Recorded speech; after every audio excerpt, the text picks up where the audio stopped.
सूबाई सतह पर पहली मरतबा गोजरी ना सरकारी हैसियत दी गई है। इस हवाले नाल गल करांगा डॉक्टर हज़रत मौलाना मोहम्मद सईद साहब से कि जी या एक गोजरी ते सरकारी हैसियत तो मिल गई, लेकिन इसकी अगर आवाम में कितनी मकबूलियत है? गोजरी ज़बान इस वक्त पूरा सूबा में ना बल्कि पूरा मुल्क में जड़ी ज़ुबान बोली जाए उन ज़बाना में एक बड़ी ज़ुबान है। और चूँकि गुजर कौम तादाद के लिहाज नाल इस वक्त बड़े सग़ीर की सबसे बड़ी कौम है, तो उस वजह नाल गोजरी ज़ुबान की प्रमोशन ज़रूरी थी।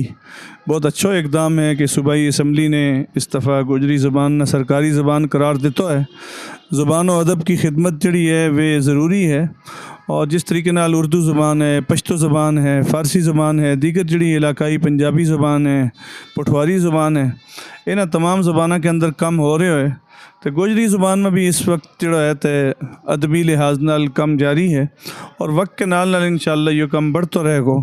बहरहाल ये एक बहुत बड़ी पेशरफ्त है जड़ी सूबाई असम्बली ने तस्लीम की है गोजरी ज़ुबान ना, और उसना हाउस को एक हिस्सों करार दे, तो ये बहुत बड़ी गल है। बड़ी गल है जी, बड़ी गल है जी। मुबारकबाद का मुस्तहक है। अच्छे से ना निसाब को ऐसो बढ़ाया जाए, इस बारे में तम के जी शुक्रिया बहुत बहुत। सब तो पहले तो तमना भी मुबारकबाद पेश करांगा कि मीडिया फोरम पर जिन लोगों ने इस सवाल नाल कारकर्दगी दसी, आवाज़ उठाया।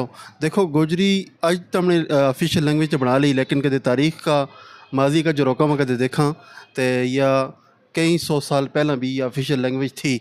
क्यों कि गुजरां की हुक्मरानी दिल्ली से लेके काबुल का तख्त तक थी।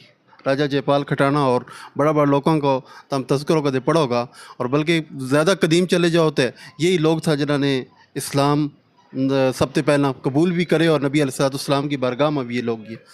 तो इतनी बड़ी ज़ुबान और उन एक हैरत वाली गल थारे नाल शेयर भी करूँगा कि मकबूजा कश्मीर में डॉक्टर रफ़ीक अंजम साहब हैं, उन्होंने गोजरी तारीख़ पर 10 जिल्द लिखी है। डॉक्टर साहब 10 जिल्द, और जिल्द भी कोई एनू सफ़ा काला नहीं किया, तहकीकी अंदाज में।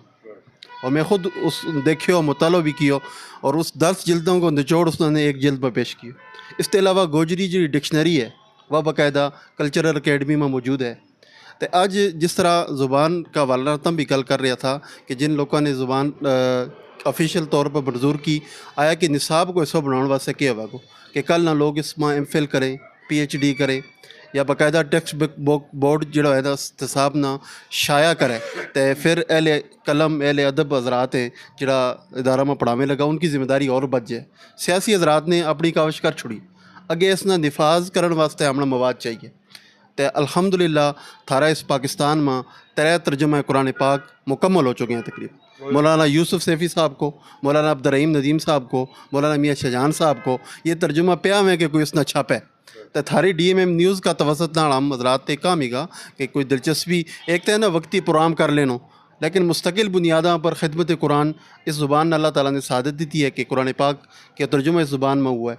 यूसुफ सैफ़ी साहब पिंडी में हुए, मौलाना मियाँ शाहजहान साहब मनसरा में थारा शहर में, मौलाना अब्दुर्रहीम नदीम साहब ने 8 साल ला के गोजरी को तर्जुमा किया, और इसके अलावा भी उनका गिणूँ तो एक लंबी तारीख है। अच्छा, वक्त की कमी के बाद मदद चाहूँगा जी, गल इन्होंने बड़ी इन्फॉर्मेशन मारा सामने रख छोड़ी है। लोग काम करें हमें पता नहीं होता, ज़रूरत इस गल की है कि हम तहकीक भी करा, तलाश भी करा, तो कोशिश भी करा। अब किसी ने कोशिश की तो इत तक तो हमें पता चल गया कि गोजरी ने सरकारी हैसियत मिल गई, अपने साहब में भी मिल जाएगी। कुरान को तर्जुमा यह महाराज से बड़ी गल है कि 2-3 शख्सियत ऐसे हैं जिन्होंने यह सादत है कि वे उस ज़ुबान में उन्होंने तर्जुमा की हुआ है। और ज़रूरत इस गल की है कि आप उसने छापें, उसने बाकायदा आगे पब्लिश करें। इसे के नाल इजाज़त चाहूँगा। अल्लाह हाफ़िज़।